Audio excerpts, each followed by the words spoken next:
Welcome to the Digital Marketing Victories Podcast, a monthly show where we celebrate and learn from the change makers in digital marketing.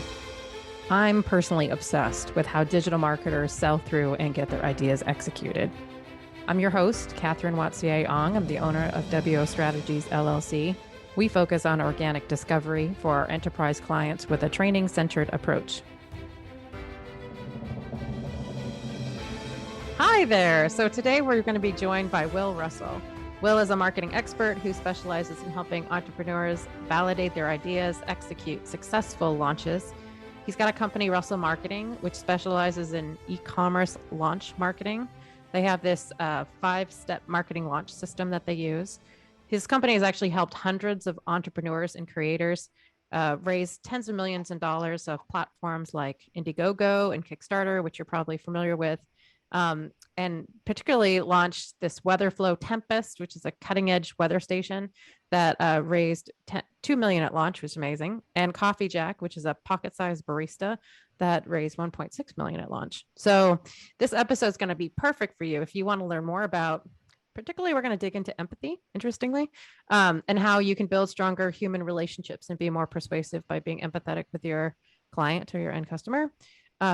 How to work with your clients to get them to buy into your specific work process. And then obviously a little bit about how you could launch on platforms like Indiegogo and Kickstarter. So without further ado, here's our interview with Will Russell. Will, thanks for agreeing to be on our podcast. Hi, Katherine. Thank you very much for having me. It's a pleasure. Great. So can you tell me a little bit more about yourself and your marketing background? Certainly. So I've been marketing for about 10 years now. It's an industry I moved into straight after college, and I ended up being involved in all sorts of different marketing acquisition channels, but it all seemed to focus on companies or events or products very early at the start of their journey or their lifespan. And so through experience, I kind of realized, oh, hey, all this ties together under a broader launch marketing kind of category. And around the time that I was thinking about quitting my job and doing my own thing, starting my own business, a colleague of mine, a friend of mine who worked at Indiegogo introduced me into the crowdfunding space. And that married very nicely with the kind of marketing strategies that I'd been doing up till then. So that was about 2016. I got introduced to the crowdfunding market and started to translate some of my experience and strategies into this product-based launch space. And it's really gone from there. It's a great space to be in. Launch marketing. I feel that there's a lot of mystery to the strategies required for most entrepreneurs, and it's nice to be able to shed light and educate people that early stage in the journey and really see products and businesses come to life and be a part of that. And in the same vein, from a service business standpoint, it's a nice little niche within the industry. So there's a million advertising agencies, marketing agencies out there, but only maybe a dozen or so, in my opinion, good ones in the launch marketing space. So it's a space that we've been able to really specialize in, and I've taken the early experiences I had in marketing and developed it into this launch marketing system now that we're able to support entrepreneurs with. So that's my journey so far, and now we're in 2022, and things are going pretty well. That's awesome. Can you tell me a little bit more about the agency in particular? So what kind of, I obviously introduced 2 launches that you did, but what kind of launches have you seen in general? Do you work in particular industries or kind of across the board? And what kind of clients do you work with? How big are they? Have they ever done any marketing before? That kind of thing. It's really a spectrum. I think that we certainly have kind of the checklist of what makes clients who we think we can support to the most success or with the most success. For example, product-based offers, such as physical, tangible offers like cell phones, earbuds, whatever the case may be, tend to perform better in our system than software or apps. And in the same vein, I think that our system can work better with certain budget ranges. Um, our system relies heavily on ads, which obviously requires investment. So there are certainly some checkboxes that we look to when working out who we can support and who we can support to lead to the most success. But in the same vein, a lot of people at this early stage of their business don't really know exactly what they're looking for or exactly what kind of help they need, or may not tick all the boxes that make a client perfect from our standpoint. But at the same time, they have all sorts of other attributes they bring to the table. We often work with clients who maybe have zero marketing experience, um, zero community to work with, so far zero customer base, which are all challenges when preparing for a new launch. But they might have an incredible commitment and dedication to driving success, and that personality trait for entrepreneurs is very, very valuable, and one that we really like working with. So by and large, I would say physical tangible products, maybe in a $100 to $300, $400 range, tend to work best with our system. So we're looking at things like technology, audio, apparel, home design. I think that's really interesting. You talk a little bit about how you've got a process for these launches. And I know previously we've talked about how you think it's math, not magic. So you can tell us a little Mm. bit more about your like the 411 of how you approach these launches, because I found that really fascinating in our previous conversation. Yeah, and that's one of the, to go back to my earlier years when I was kind of dabbling in all sorts of different marketing areas. When I launched my business, I really wanted to define, you see a lot about specialization versus generalization, and I didn't want to be a marketing company that tries to do everything, because I know that we're never going to be able to be the best at all these different things. But I felt strongly that if we focused on a really specific niche and type of marketing strategy, I feel that we could become the best in that space. And so the reason I chose the kind of system, the launch strategies that we use, which is predominantly a lot of advertising, a lot of conversion rate optimization, is because of the data. And the data's there, it's trackable, you can understand it, there's a lot to pull from in comparison to perhaps PR or organic social media marketing, which is a little harder to attribute and understand the data behind it.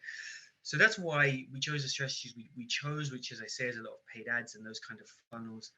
And that also ties in nicely with the industry. I mean, when we're building out strategies, go to market plans, we want to be able to plug in data into certain models in order to estimate what's going to happen. I think one of the most important pieces of launch marketing that's different to the more regular marketing is the ability to preemptively spot problems or challenges in the data that will affect you in the future. If you're running e-commerce just to a regular website on Shopify, you can learn these mistakes as you go, and you can iterate and you can optimize and you can make changes. When you're launching, you really only have that one shot. You launch, and that launch day, that moment of launch, you don't get that back.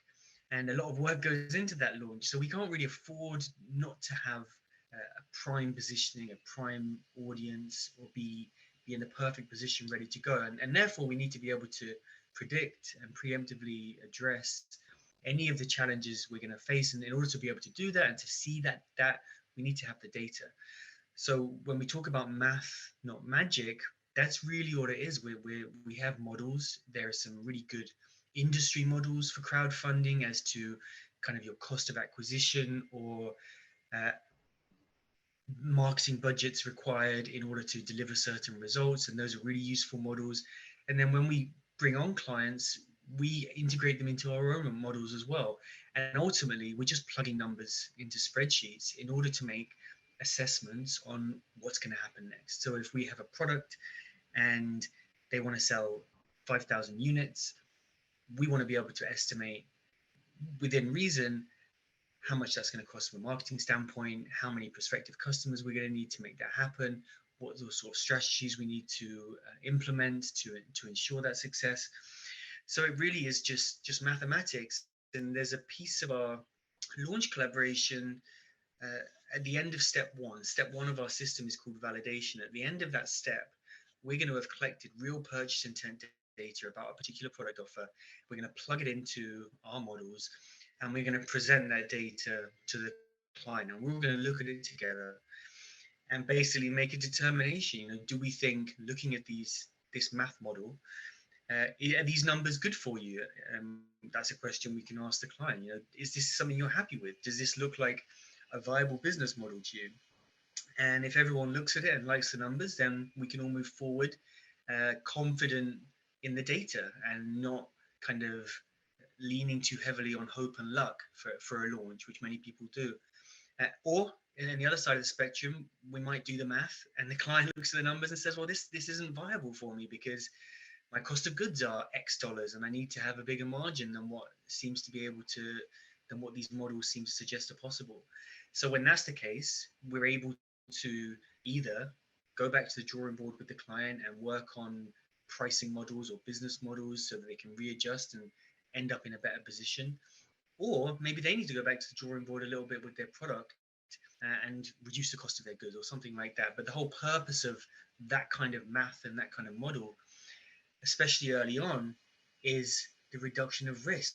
Because if we can put it into a model and we can use that model to identify future results with reasonable accuracy, we can either show the client, hey, this is a slam dunk, feel good about investing more money here, or we can tell the client, hey, this is going to be a difficult path.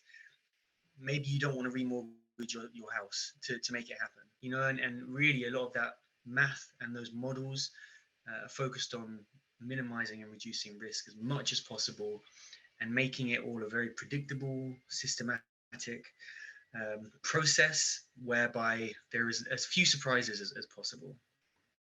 Now, you just said remortgage their house. I mean, have you had people that would do that for their products? Yeah. People. I mean, I guess the sunken cost fallacy comes to mind, but it's not necessarily quite the comparison to make. But I guess people follow their passions and rightly they believe in their idea. Of course, they have to believe in their idea, otherwise, why are they pursuing it?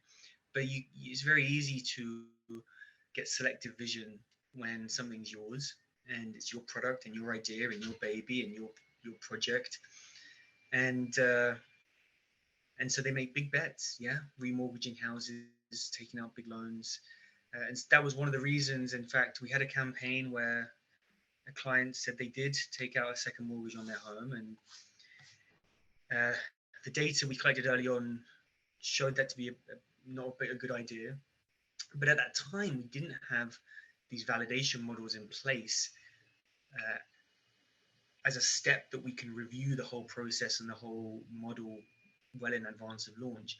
And examples like that were actually one of the reasons why we introduced this pause after this validation phase, where we all look at the data together, because a lot of these campaigners, to do a crowdfunding launch or a product launch these days can be very expensive, and it's astonishing how many people pursue that path and invest that money and time and energy and emotion without actually validating and getting real purchase data about the idea that they want to launch. And so our responsibility, I think, is not only to help them launch but successfully, but also to raise those red flags if we spot them, and allow the client to save, or at least give them the opportunity and the option to step away and save a lot of time and money and investment pursuing an idea that may not succeed.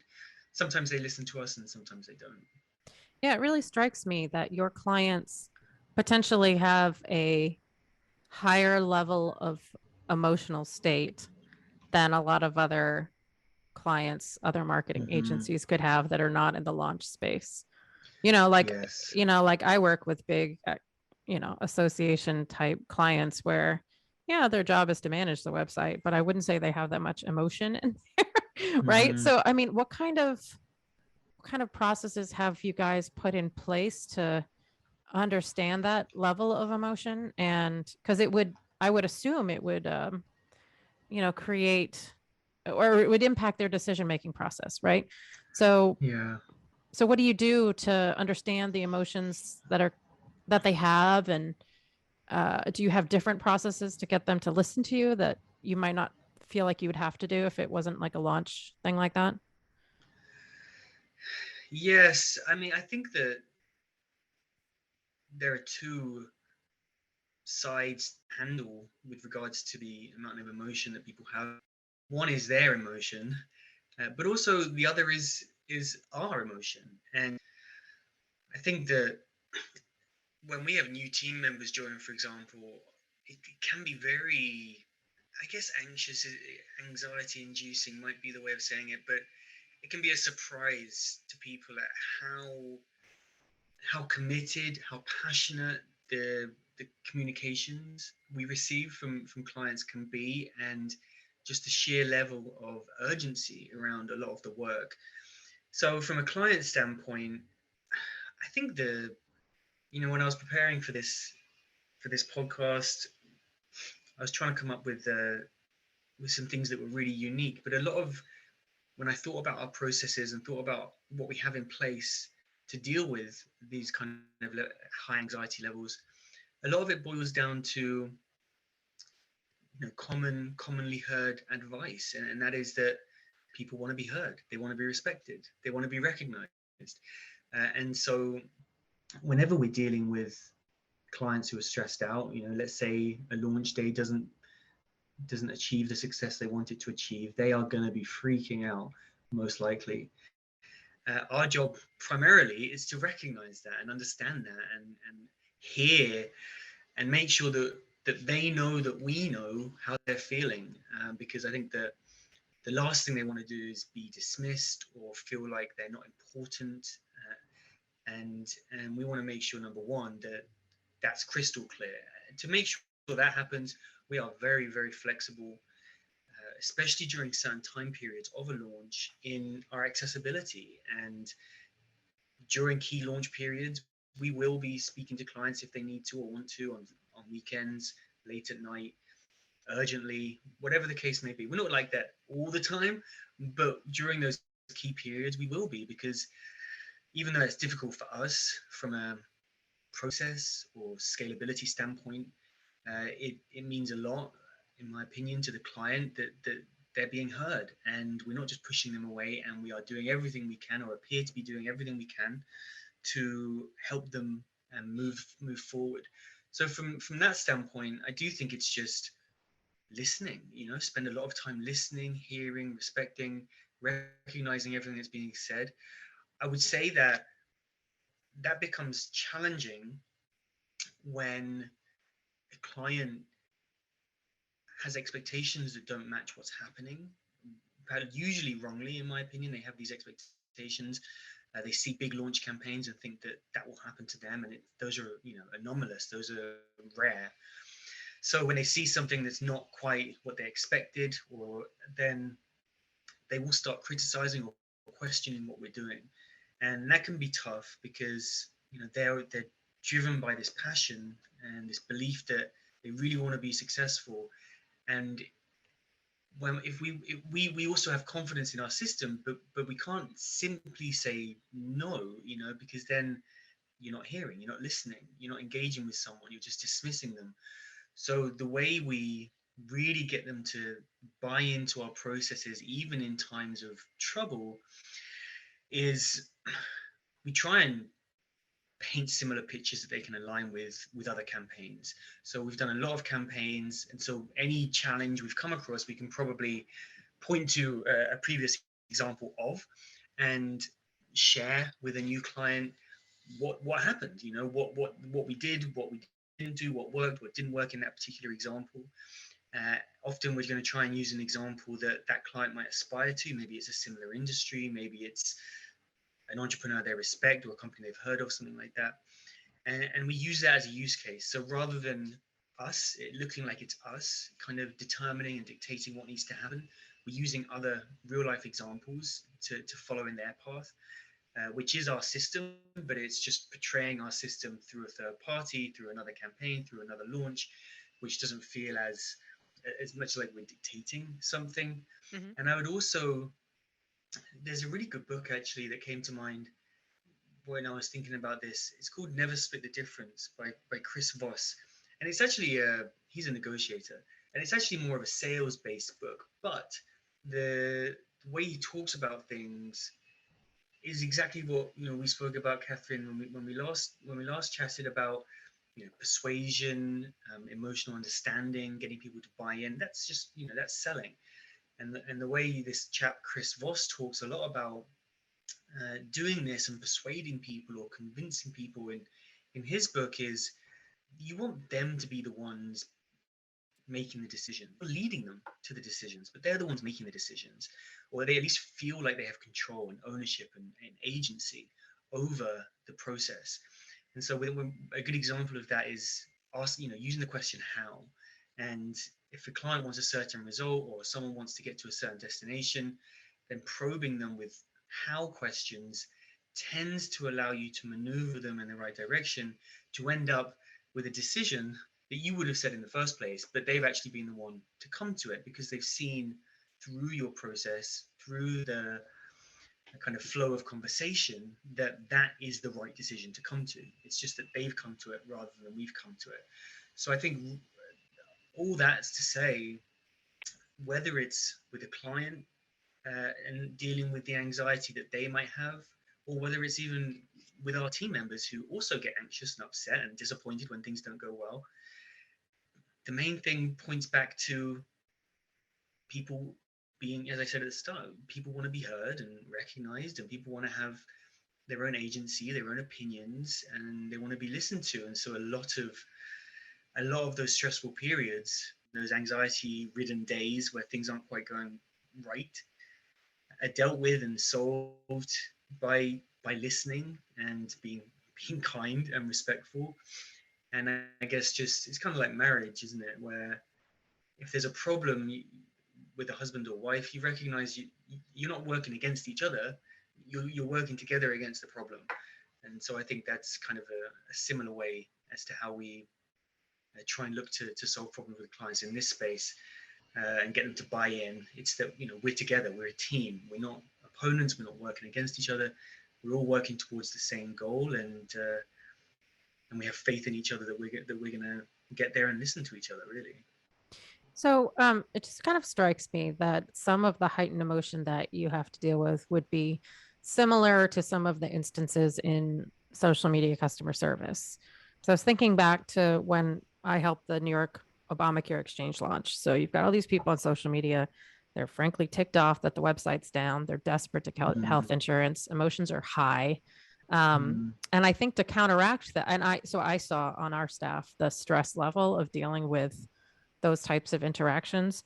And I'm just kind of wondering if you have thought about or put in place some of the ways to counteract that. So on my side, we had short shifts so that you could get a break. I think everybody was on the handle for 4 hours mm, total.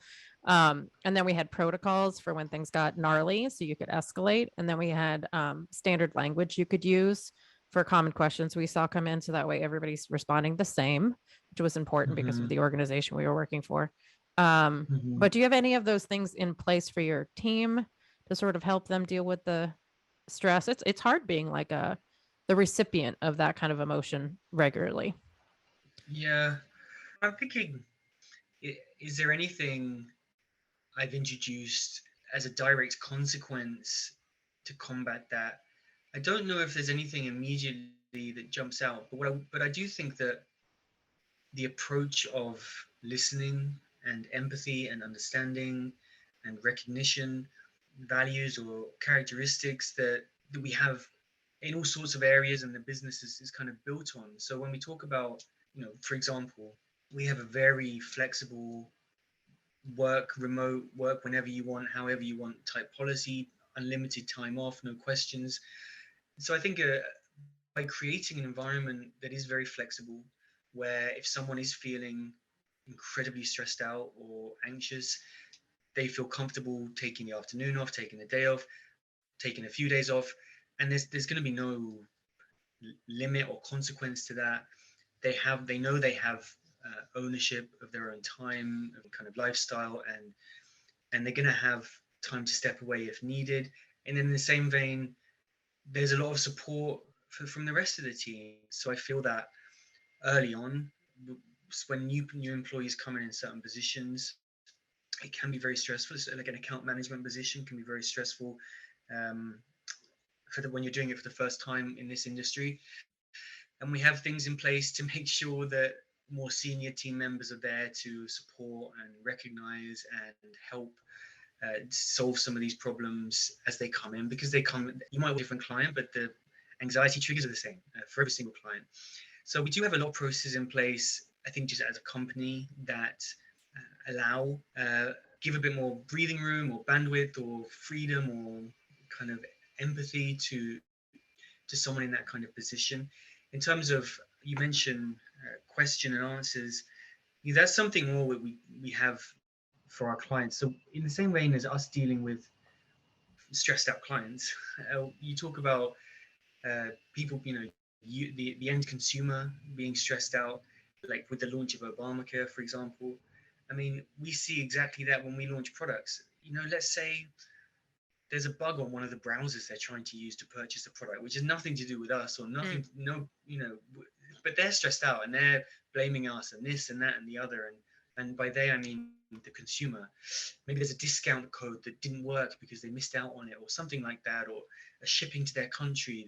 I don't know. There's something that is outside of our control, but people are annoyed about. Again, it's the same things over and over again. So we do have a lot of resources for our clients to deal with exactly that. And like you mentioned, uh, FAQ type documents, so the responses are consistent, and we say kill them with kindness. Generally, when we're dealing with online strangers, however mean they can be, just kill them with kindness and just be very, very kind all the time. Uh, and then in terms of, we talk about, you talked about shorter shifts.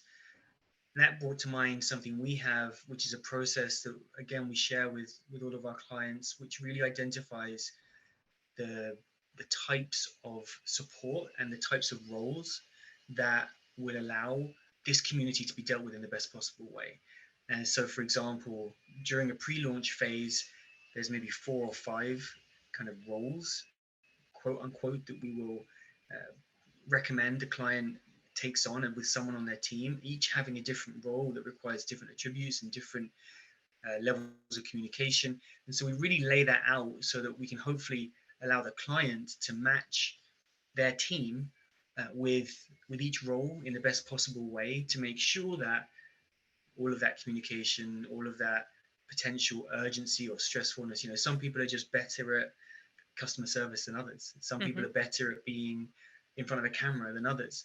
And so there's different roles that we will categorize and introduce to the client for them to kind of mix and match their team to best fit. So I think that overall, as an internal team, the team in general is set up, and the business is set up to, frankly, I set it up in the first place to minimize my stress. And so that just uh, is exuded throughout the rest of the team and the processes. And we really do, as a team, try and focus on life rather than work, and focus on having our own lives and living our own lives and doing what we want to do with our time, hence the work remote, work whenever, wherever type philosophy. So I think that a lot of that foundational work helps people deal with some of the more difficult situations that we handle with clients. But even with all that, some people, it is just it can be a very overwhelming space to be in. And whether it's my company, which our turnover actually is very low, most of the team now have been with us for years. But when we look at other agencies or even the platforms like Kickstarter and Indiegogo, you do see a lot of turnover, because you're constantly dealing with people who are, for them, this is the most important times of their life. And therefore, their anxiety levels match that urgency. And it can be just like you talk about, it can be I have it over and over and over again can be very exhausting. And so making sure we have enough time to step back, relax, recuperate, take our mind off of work and focus on other things is super important. Have you noticed any change in behavior since you started your company before the pandemic?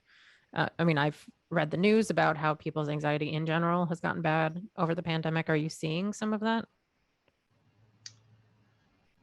Hmm, I don't know if I could directly point to examples of that. No, I think the biggest challenges the pandemic has caused companies like us is just indecision. Maybe that's tied into anxiety, but a lot of people's experiences in the last couple of years and a lot of the challenges that are still occurring, such as supply chain issues, manufacturing issues, people were feeling less confident about taking risks or feeling like maybe now isn't the right time to be pursuing something, or the unpredictability of shipping costs make it very hard for new entrepreneurs to really estimate how much something could be to create and deliver. So maybe that's partly anxiety, but that's mostly what we've seen. We've seen a lot of people have a really hard time. A lot of our clients have a really hard time making real decisions about the future, especially around financial costs, because it's just so unpredictable right now. And because of that, they're less likely to commit to launching, less likely to be signing contracts with launch agencies, and so on and so forth. That makes sense. So switching gears just a little bit, uh, I realized that you have more experience than other agencies, I believe, in trying to help a client figure out who their target audience is. You do it again and again and again, I'm assuming. How many clients come to you understanding accurately who their target audience is?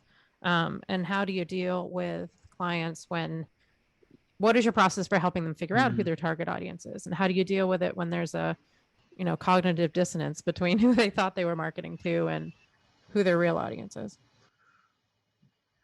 I think a lot of that comes down to communication in the first place. Communication, I feel like most problems are solved with a frank and transparent and honest conversation, oftentimes. But I would say most clients come to us with a fairly good understanding or fairly good estimation of who they're looking to target. Very rarely do we get people coming to us saying something like our products for everyone. People don't think like that. Generally, they've been able to have a clear understanding or a clearer thought process as to how they want to position this launch and who they want to position it to. Now, there might be dissonance because we're going to collect all that information from them right at the start in our onboarding surveys and onboarding process. And they're going to tell us what they think about everything, their audiences, their positioning, and so on.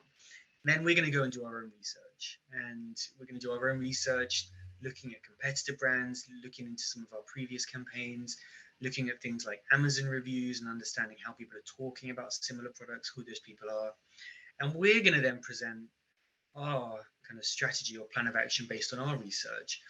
And sometimes there's a close relationship, positive relationship between their assumptions and our research, and sometimes there's not.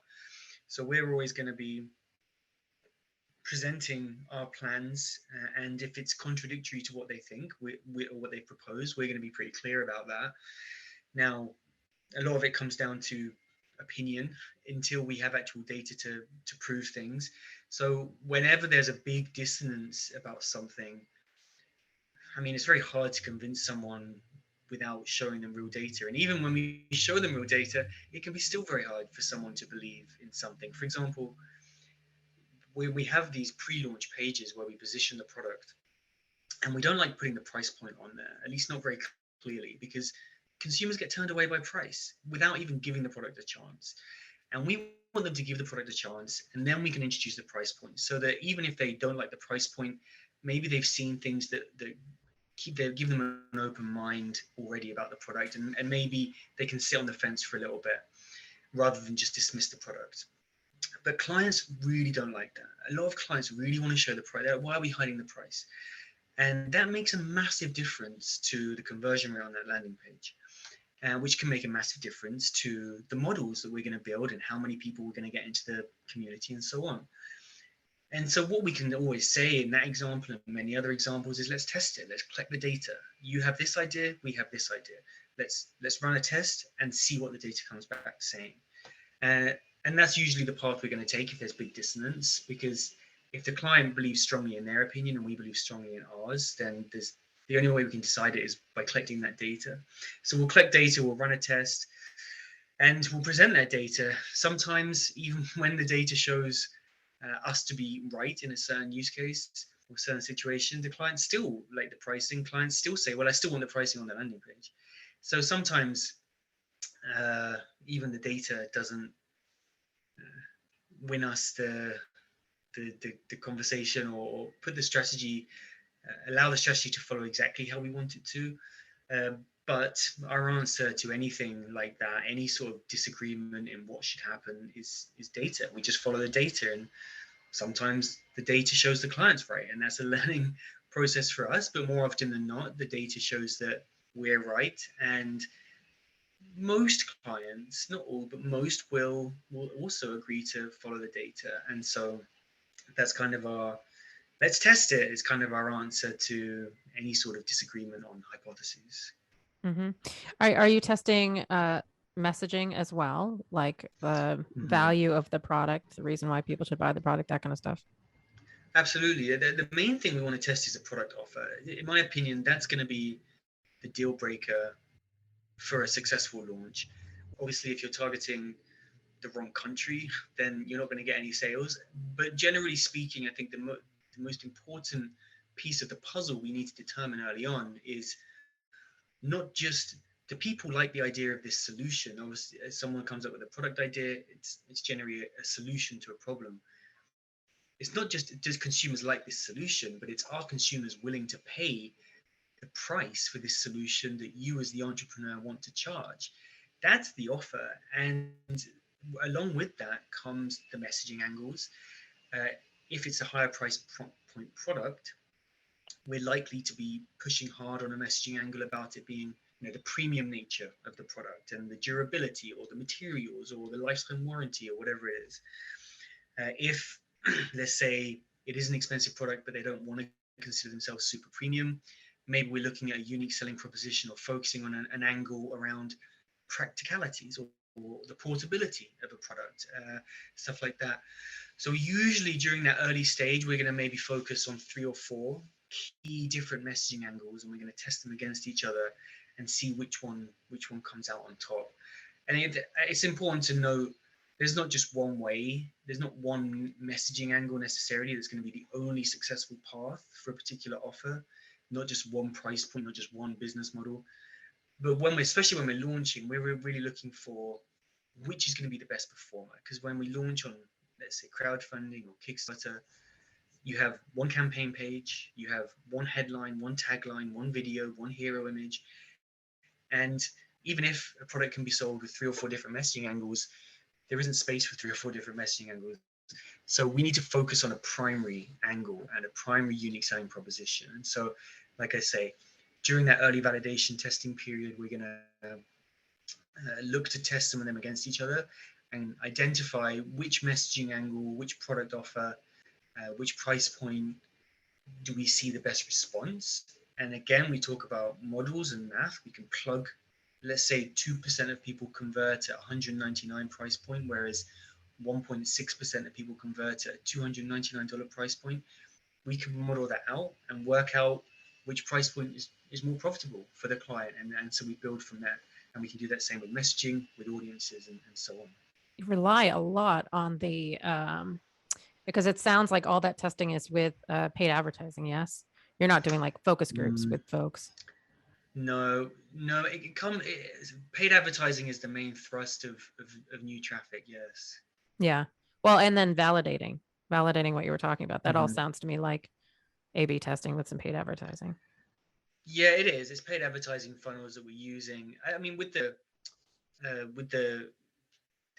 we do try and collect both qualitative and quantitative data. So most of the data we're going to look at is going to come from the advertising funnels, and it's just going to be kind of that raw data we're looking at. However, while we don't do focus groups per se, there are components of what we do where we're collecting more verbal feedback through surveys, through live stream Q&A sessions Hmm. from users.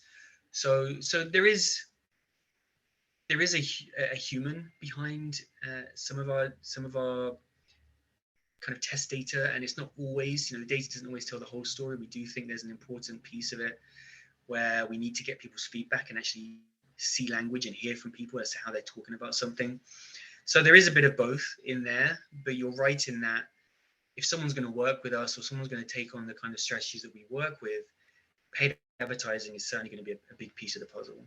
Hmm. So this has been utterly fascinating. Thank you for taking the time. I've got a couple standard questions that I ask everyone on the podcast.